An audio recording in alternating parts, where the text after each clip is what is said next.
Matthew chapter 10, if you would. Matthew chapter 10. I'm excited about what this study that we've been making in Matthew chapter 10 has been doing to me.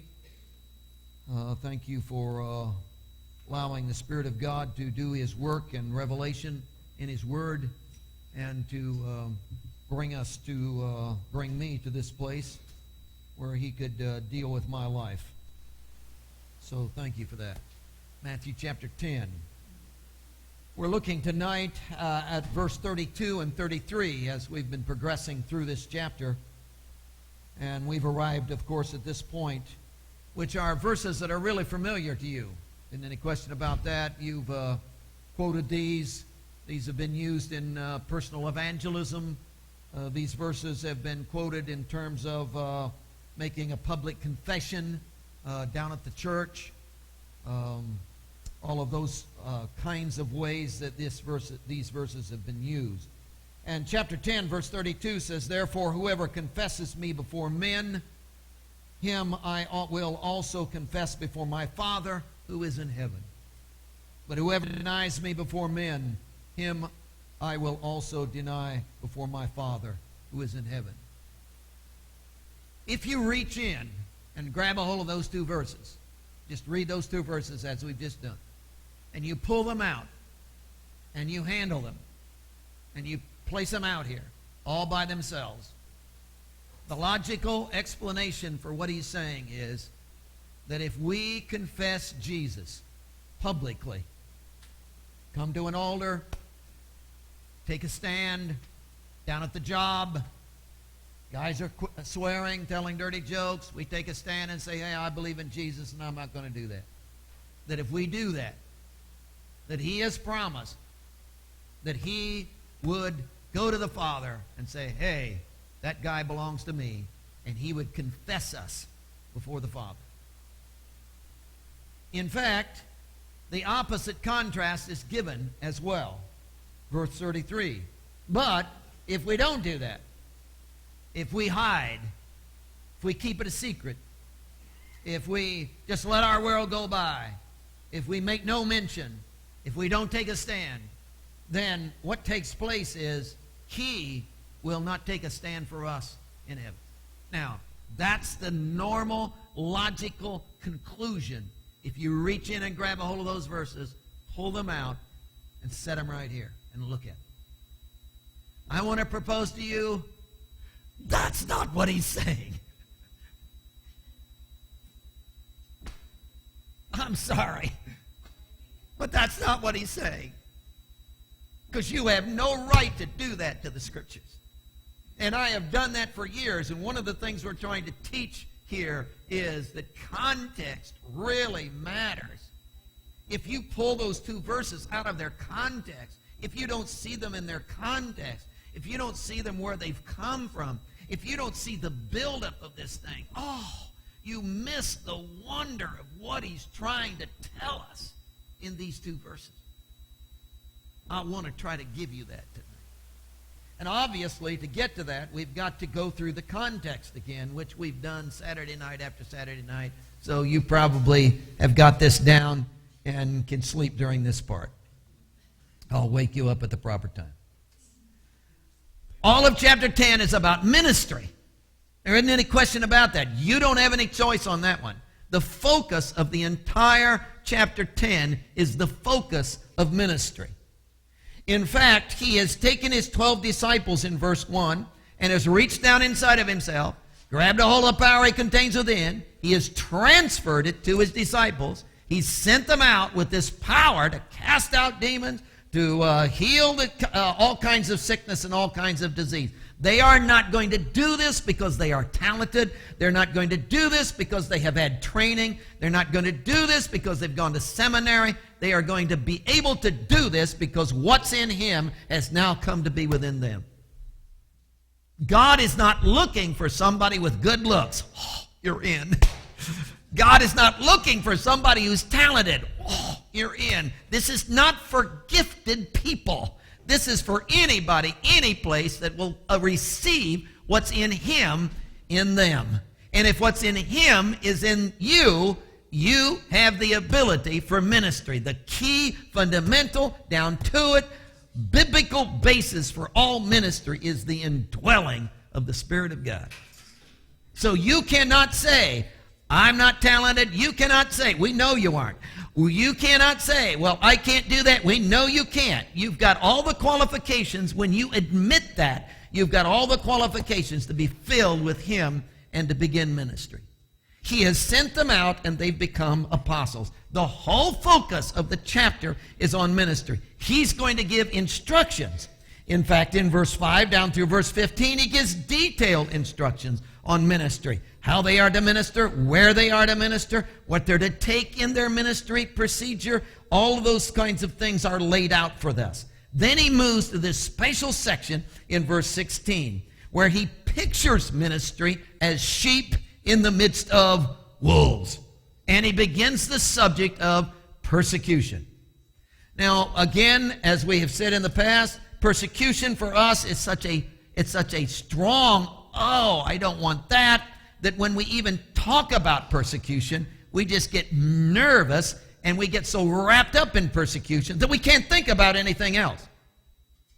And he really goes strong on the persecution idea. It isn't if you are persecuted. It isn't, well, maybe you'll be persecuted. It is, you will be persecuted. You can count on it. And it's a guarantee of ministry. If you aren't being persecuted, you're not ministering. Ministry and persecution are teammates, according to this. And as he pictures this sheep in the midst of wolves, he gets really practical with it, as you remember. In verse 17, it's religious persecution. In verse 18, it's political persecution. In verse 21, it has to do with family persecution. So you've got this persecution stuff that is really going on, and it's going on strong. Now, again, normally for us, when you begin to talk about persecution, it is so strong, persecution is so big, persecution is so scary for us that we get all wrapped up and focused on persecution. And immediately he says, don't get focused on persecution. Well, look what they did to me. Get off that. Well, you know how they're treating. No, don't focus on that. Well,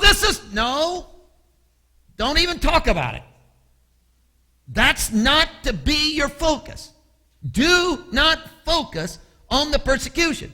Because if you focus on the persecution, that will build hatred within you. That will build walls, resistance. You'll get all wrapped up in that. You'll begin to play the martyr. You will begin to feel sorry for yourself, and nobody likes anybody who's sorry for themselves. So do not focus on persecution. Well, if I'm not going to focus on persecution, what am I to focus on? He immediately moves you into verse 24 and 25 at the end of the persecution and said, oh, this is what you're to focus on. What you're to focus on is being like me, he says. Christ-like. Focus on Jesus and being like Jesus. And he gives these phenomenal statements of a disciple is not above his teacher, a servant is not above his master. It is enough. That's just such a great statement. It is enough, meaning it is sufficient. Meaning this is the cry of my heart, meaning, oh, this is everything I want, meaning, oh, this is the one passion. Oh, I got to have this. This is the icing on the cake that you lick off. This is, oh, I just gotta. This is the deal. I gotta have this. If anything is going to come to my life, this is what I want. This is what I'm after. This is the dream of my heart. If I can have any wish I want, this would be my wish. This would be my passion, to be like him. Now, he's not talking about imitating Jesus. We've gone over this and over this, but you don't get it, so I wanted to give it to you. It's not imitating a Jesus. Don't think in those terms. Christ-like is, oh, I'm going to imitate. No, we're not going to imitate him. Nobody wants to imitate Jesus. Jesus lived in an altogether different culture than we live in. And imitating Jesus would be totally, absolutely foolish in our generation. Hello? I'm not going to wear sandals in snow. Just not going to do it. So this is not about imitating a Jesus who was. This is not about WWJD, what would Jesus do, and trying to do the things he would do. That is admirable, but it's not Christian. See, that's not the deal. The deal, he says, is not imitating him. It is he gives us this picture. The framework of the picture is Jesus himself. The picture is the image of the Father.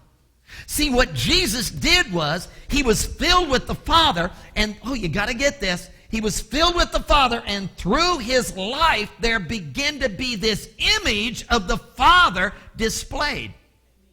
His life was the framework through which the picture was demonstrated. His life was the stage upon which the Father could act out. And when we looked at Jesus, oh, we saw the Father. Jesus was filled with the Father. And the life of the Father lived through Jesus. And again and again and again, Jesus said, hey, I didn't do this. It's the Father. This is not about me. It's the Father. This is not my will. It's the Father's will. This is not what I'm doing. It's the Father doing. This is all about the Father is sourcing me. My life is a picture frame through which the Father is now being seen. And you want to be like me, Jesus said? Good. What will you be like? Oh, as I'm the picture frame for the Father's life to be seen, you're going to be the picture frame for the life of Jesus to be seen. So you're not going to imitate a Jesus who was, you're going to participate in Jesus who is. Pardon me while I have a fit. Yes! Why cannot? It's just hard to get the whole evangelical church to grasp this concept. That this is not about coming to an altar of prayer and having an experience, although that's good. But you have the experience to do what? Jesus gets inside and begins to live his life through you. This is not about coming to an altar and he pats me on the head and now I'm forgiven and I got a free ticket to the sky. No, this is about, oh, I'm entering into relationship with the Jesus who died for me, and he and I are really becoming tight. In fact, we're becoming one. In fact, in the oneness, whoa, he's sourcing me. And in the sourcing, I begin to live like I can't live and be what I can't be and act like I can't act. And I'm loving like I can't love, and my whole life is taking on a whole new image.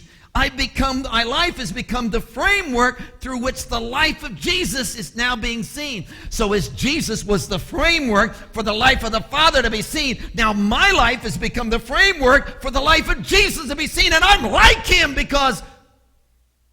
not because I do stuff he does, but because he himself is, he's reshaping the bone structure of my face. I'm beginning to appear like him. I think like him. I'm acting like him. I love like him. Wow.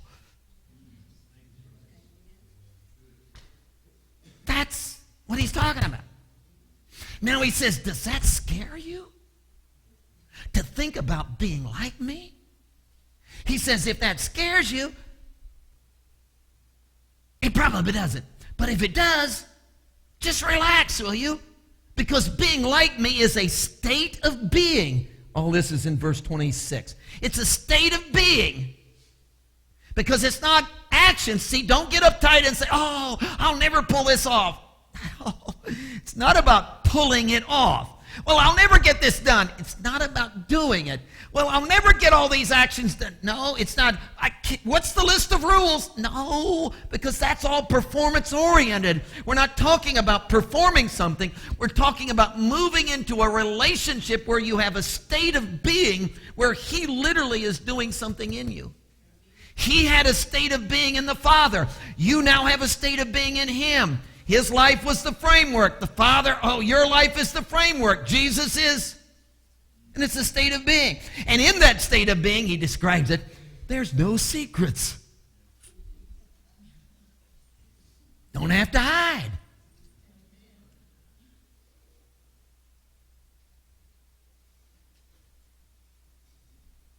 Ever have somebody come to your doorway and you're doing something you shouldn't do?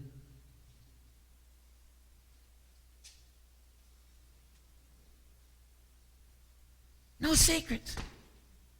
Don't have to hide. Everything's open. Don't have to look over your shoulder. Everything's cool. And there's no sham because there's no hypocrisy. I don't have to act one way here and one way there. And when I'm with these friends, I have to say certain words, and on these friends, I can't say that now. No, I am what I am. Why? Because I'm a framework through which that's what he's talking about. So you don't need to be afraid. Now he says, if you want to be afraid, I'll tell you what to be afraid of.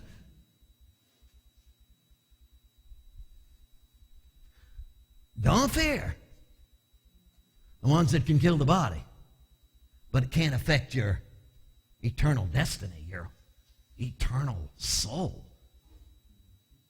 Fear the one who can kill the body and the soul in hell forever, which obviously, in this framework, is the devil. Fear him. Be scared to death of him. Hey, be wary of him. Be on guard about him.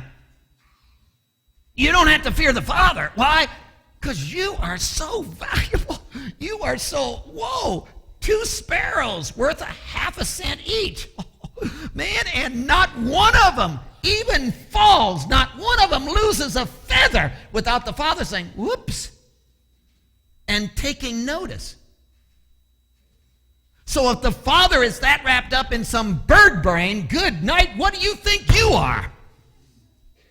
I mean, you are so far. He made you in his image. You are so, how can I describe how valuable and how important and how significant you are in the very essence of the mind of the Father? If he's interested in a sparrow, a bird that's worth ½ cent, oh, come on. You are so, you're on a plane all of your own. You aren't even on the plane of the angels, because he didn't die for angels, he died for you. And when an angel sinned, they were gone, son. But you died and he sent his son. Come on. You don't need to fear the Father, because you are more valuable than sparrows. He cherishes you. He's really into you. He's really, really into you. So you don't need to fear him. If you're going to fear somebody, fear the devil, because he only wants to use you. He only wants to destroy you. He wears you out and throws you in a dump heap. He isn't interested in your betterment. He doesn't value you. He doesn't elevate you. You're not important to him. He uses you like a piece of chewing gum and spits you out. Come on, you're nothing to him. But the Father, you are. So you don't need to fear the Father. So anything that's connected to the devil and all that he's about, you know what I'd do? I'd run from that as fast as I could. Anything that smells of him, I'd run from that and cling to Jesus and to be the framework through which he can demonstrate his life. Then he comes to our passage. Verse 32. Therefore, whoever confesses me before men. The very first Greek word in the passage is the word all. Not even translated.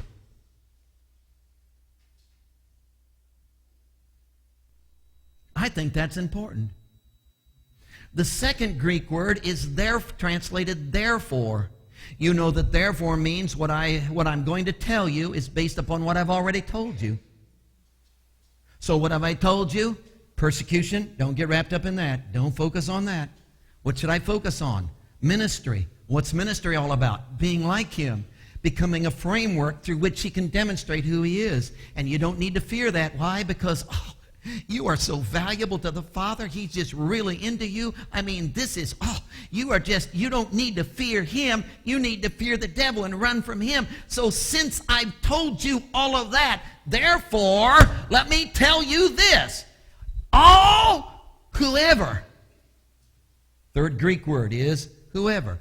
Whoever is the subject. Whoever. Not all, but all whoever. That's important. It's not, well, this is all. This is everybody. No, it's not. No, it's not. It's all within the group. It's like everybody in the sanctuary, which is not everybody in the world, just everybody in the sanctuary. It's all in this group. So he's saying whoever, there's not one single person who's going to get in on this, not one single person who's going to be a part of this group that's going to be left out. There's not one single person that's going to miss it. If you get in this group, you're in. Whoever. Confess is the next Greek word. The Greek word confess is homolego. Two Greek words put together. Homo, one and the same. Lego, to speak. It literally means to say the same thing. In other words, if you go to 1 John, everyone who confesses their sins. The word confess there means what? It means to agree with God. I come to God and he says, you've been wrong. And I say, hey, I agree with you, God. I've been wrong. And the minute I agree with him, I'm confessing because I'm agreeing. I'm saying the same thing that he said. Now, obviously, that's not the context here, but it's the idea. To confess means to say the same thing. Now, again, when he's using in the context of our passage, he's not talking about when you make a statement of confessing Jesus. I confess Jesus as my Savior. Well, therefore, you're in because you confess. No, that's not what he's saying in this place. The context here is in the context of being like Jesus. Let's go over it again. Don't focus on persecution. It'll be there, but don't get wrapped up in that. Focus on what? Ministry. What's ministry all about? Being like Jesus. What is ministry like in Jesus? He was the framework through which the Father's image was seen. And you know what Jesus constantly did in that demonstration? Confess the Father. What do you mean confess the Father? Through his life, there was this constant agreement saying the same thing that the Father said.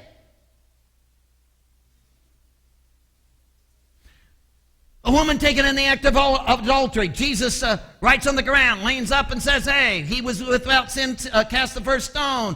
Everybody put their stones down and walked away. Jesus turned to her and said, go and sin no more. Why did Jesus say all that? He's extra smart. Why did Jesus say all that? He's a good theologian. Why did Jesus say all that? He's a good religious leader. You know why Jesus said all that? Because that's what the Father said. And Jesus said the same thing the Father said.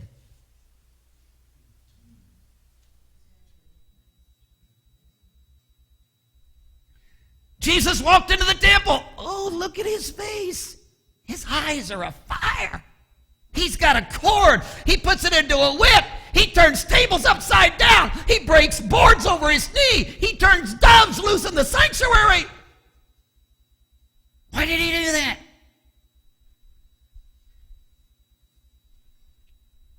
Confessing the Father.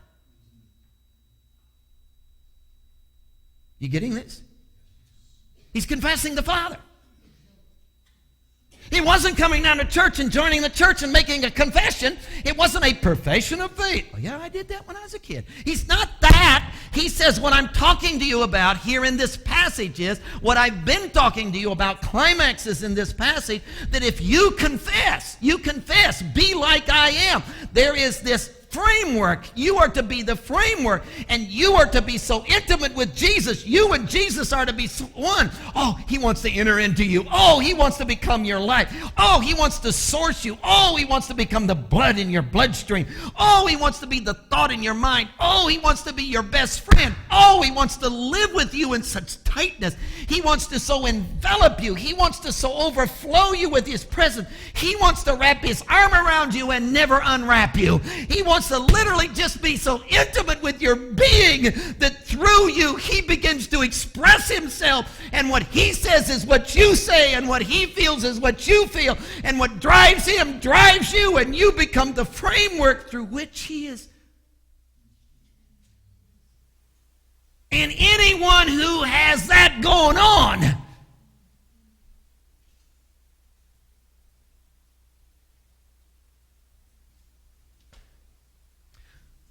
well, anyone who has that going on, what's the result of that? Look at the next part of it. Verse 32. Therefore, whoever confesses me before men, him I will also confess before my Father. Oh.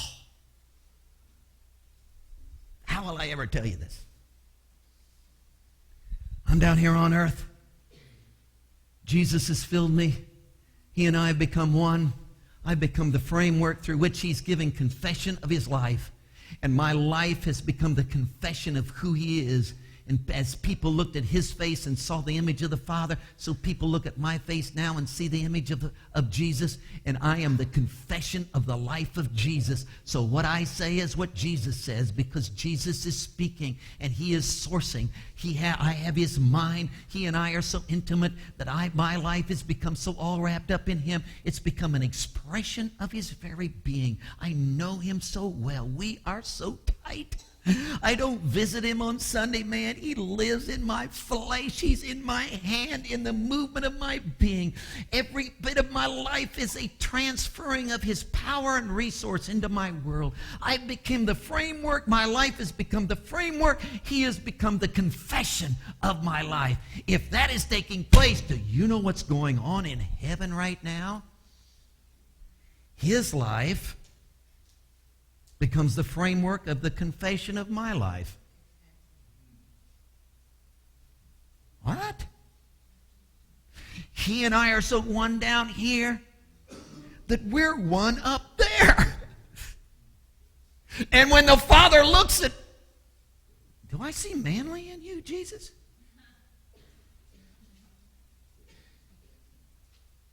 Jesus, you're so mixed up with that boy, aren't you? That you've drug him right up here with you. And he is literally making me known to the Father.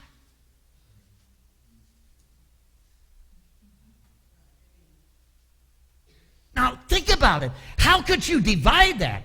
I'm a demonstration of Jesus down here, but there's no expression of that up in heaven. Are you kidding me? That's the dream of the Father. That's the ache of Jesus. That's the fullness of the Spirit. That's what Jesus died for, man, was to get this done so that you could be filled with him and become the confession of his life. If that's the whole heart and soul of this thing forevermore, don't you understand what that means? That means as I become the framework down here and Jesus is confessing himself through me and my life is the confession of the life of Jesus, that is so powerfully intertwined with him that what's going on up there before the Father is looking at Jesus and seeing me and saying, hey, I know he's a part of you. Why? Because I can see him. Because we have become one.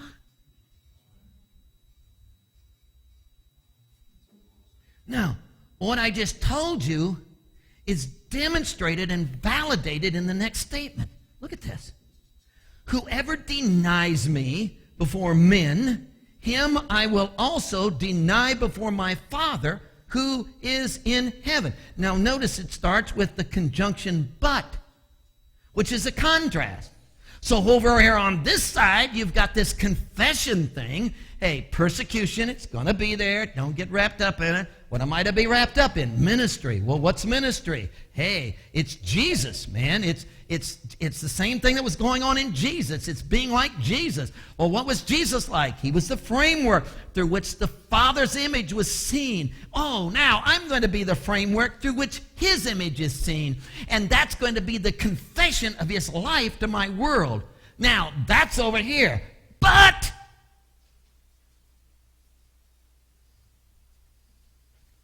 that isn't happening.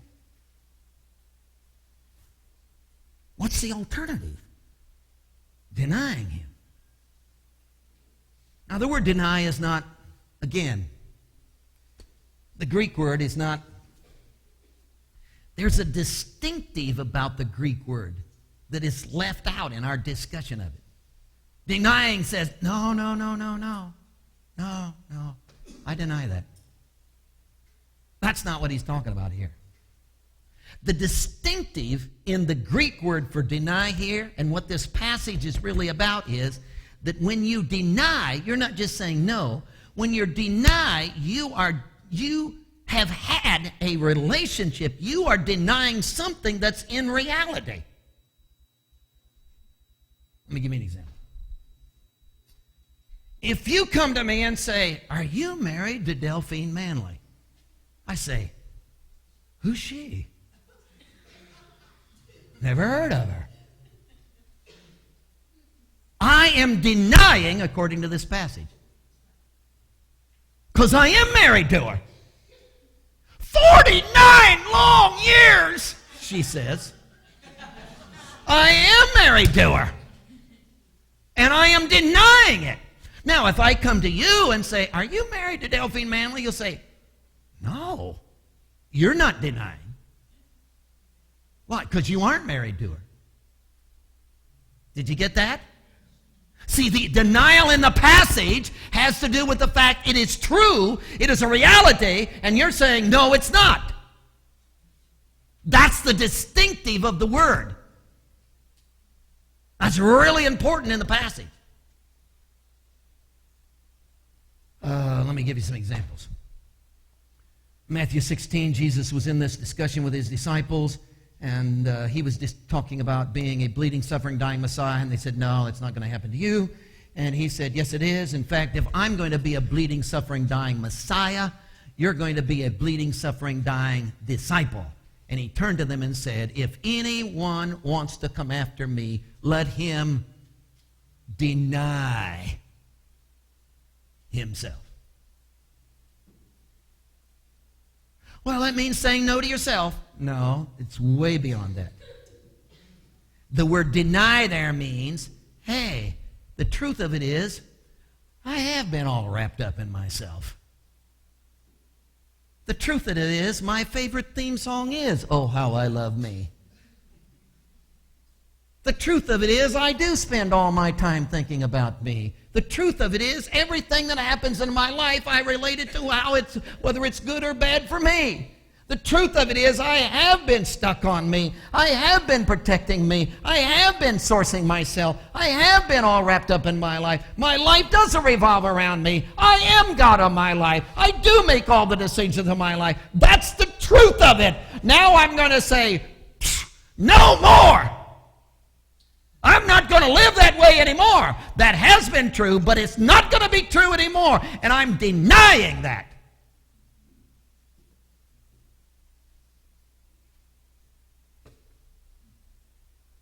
It's bold, isn't it? He said, that's what I'm calling you to, guys. You have been a con. You have been manipulating. It's all about you and what you and how you and I'm done with that, man. It's not going to be about me anymore. I'm going to deny myself, take up my cross, and be the framework for him to. Let me give you another example. They're coming down out of the upper room. It's about 11 o'clock Thursday night of Passion Week. Probably about 11 o'clock. He's just instituted the Lord's Supper and talked about his death. As they're walking down the pathway into the Mount of Olives, Jesus stops dead in the middle of a little bridge. All the disciples bump into his back. He's staring at a brook. It's the brook Kidron. It's running red with the blood of the lambs. For in the temple that week, they have slaughtered 250,000 lambs in that temple. Slit their throats, and the blood is drained into the brooks of the sanitation system of Jerusalem. Kidron was one of them, and that brook was just running red. And Jesus is staring at that blood, full aware that his blood is represented there and will soon be shed. As he moves on, he begins to talk to his disciples. He says, guys, this is really going to be tough on you. It's going to be hard for you because you haven't grasped it yet. You haven't got a hold of it yet. In fact, all of you are going to be made to stumble because of me tonight. Peter says, you're dead right about John. He isn't worth piffle, man. He won't stay true. Oh, James, no, you don't want to count on him. You're red. He won't stick with you, Jesus. And he went right down the disciples, no doubt, and named every one of them and told about their faults and how they have it and what they did, and he just really goes through it, and they won't. And then he stands tall and rears his shoulders back and says, but you can count on this boy.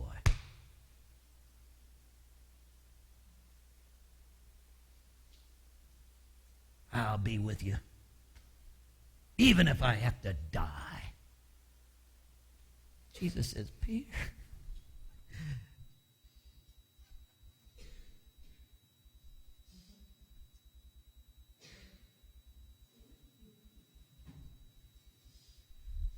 and after you get done, the old rooster is going to tell you what you did.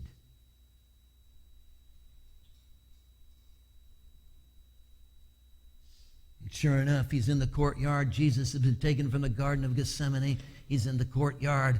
A little old maid comes up and says, you're one of those disciples. He says, absolutely not. Cusses. Damns.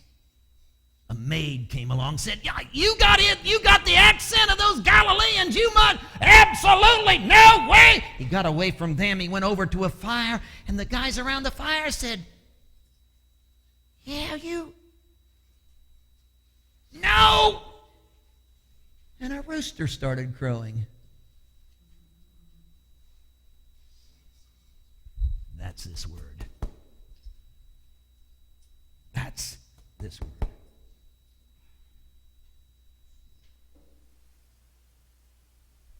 Now, drag this word, bring it into the context, the passage. Persecution?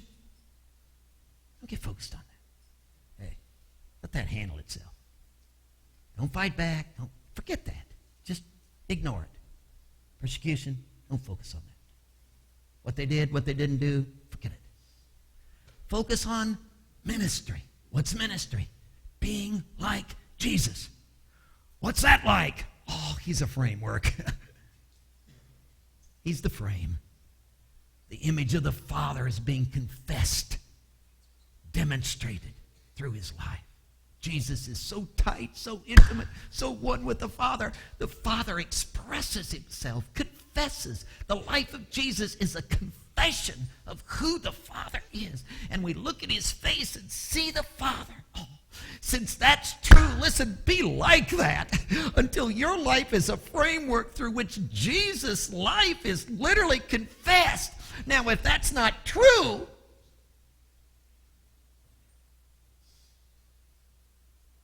if that is in your life and you don't stay true to that, if Jesus has died for you and wants to be intimate with you and you say, no, I won't have that, if your position is in Jesus, If in the real sense of the spiritual realities, his death has literally picked you up and put you in the very essence of the presence of Jesus, if in the literal true sense of spiritual reality, you have already been forgiven of all of your sins, and you say, oh, I'm not forgiven, then you are. If in the literal true sense of the life of God, he is sourcing you and wants to source you and has placed everything is provided for you, and it's all there, and if you've got everything you need and you act like you don't,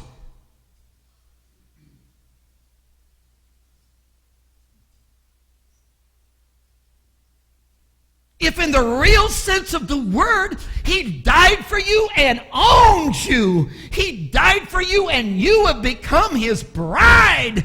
And he's your bridegroom. And you say, no, I'm not married to him.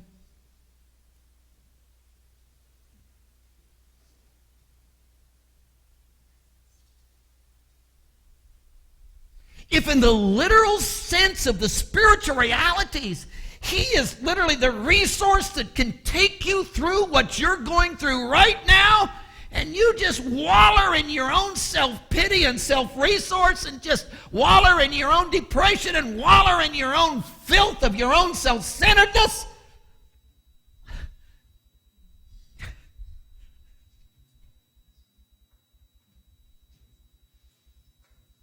What are you doing? You could be confessing. Instead, no, it's not true.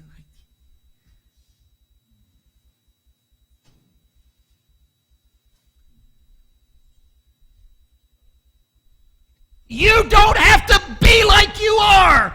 You can be what you ought to be. You can live like you ought to live. You can be the person God has dreamed you to be.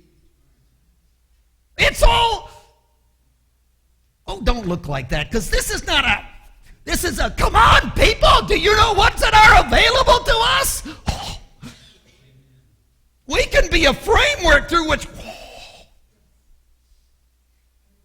everything you need, he has already given you. And if you deny that, well, what's the consequences of that? Then in the heavenly realms,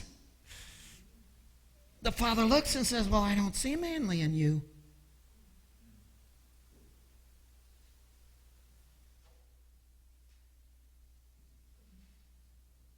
See, this is not Jesus in the passage. This is not Jesus saying, well, you denied me. Bless God, I'm denying you too. If you feel that way about it. No. Jesus isn't that way. This is not, if you confess me, well, I'll be your buddy and I'll confess you. But if you deny me, hey, I'm ticked. I'll deny. No. This is about framework stuff and being like him and being so intimate with him that through my life he's literally confessed, and now the Father in the heavenly realm sees my life in him, and and if I deny that, what happens? He doesn't see, it isn't he's mad, he just,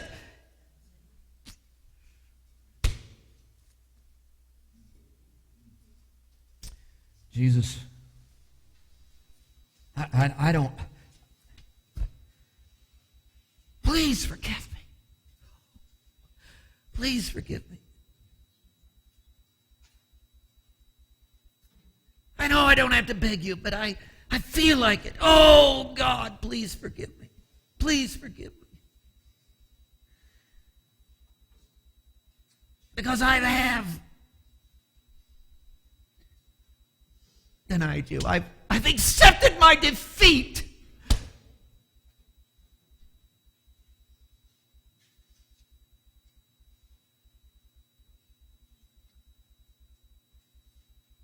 When in the spiritual realities there was nothing but victory.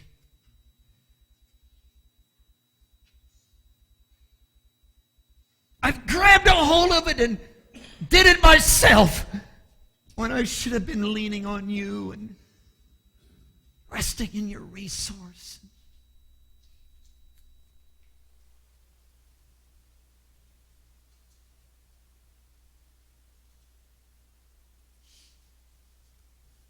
And Lord, you know us here.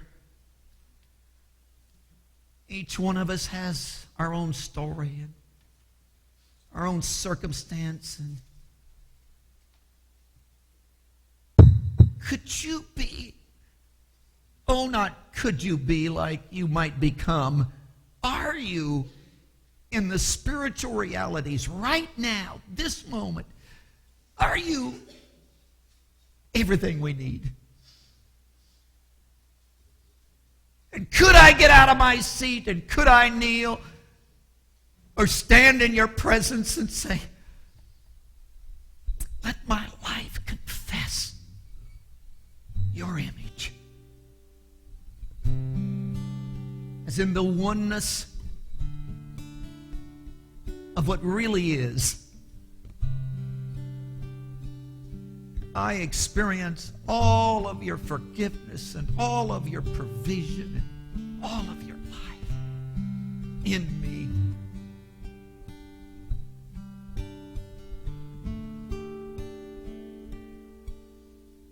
It's about nothing else needs to be done tonight.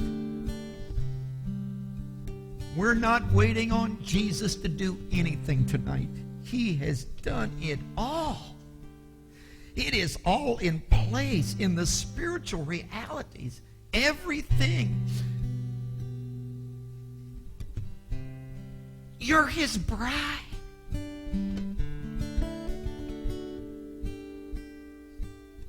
Come to the wedding, will you?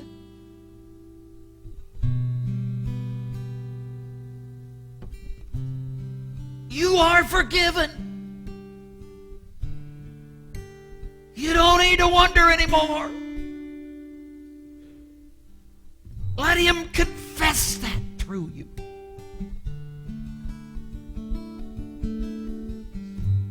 Victory is yours. He's written the check and paid the bills. It's done. You're in. Don't deny that.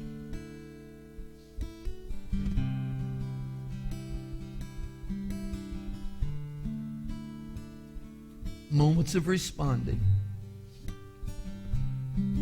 confessing, embracing.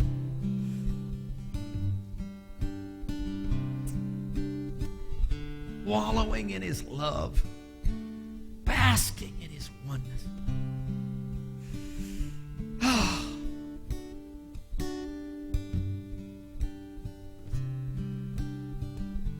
Let my life be a confession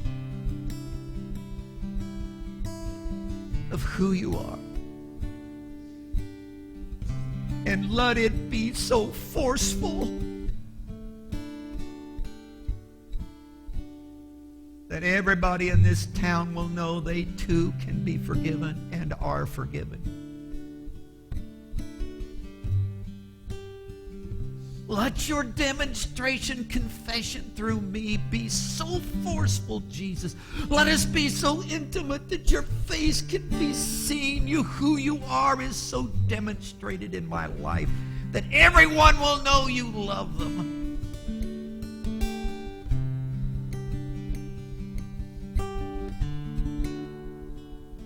Because I'm your confession.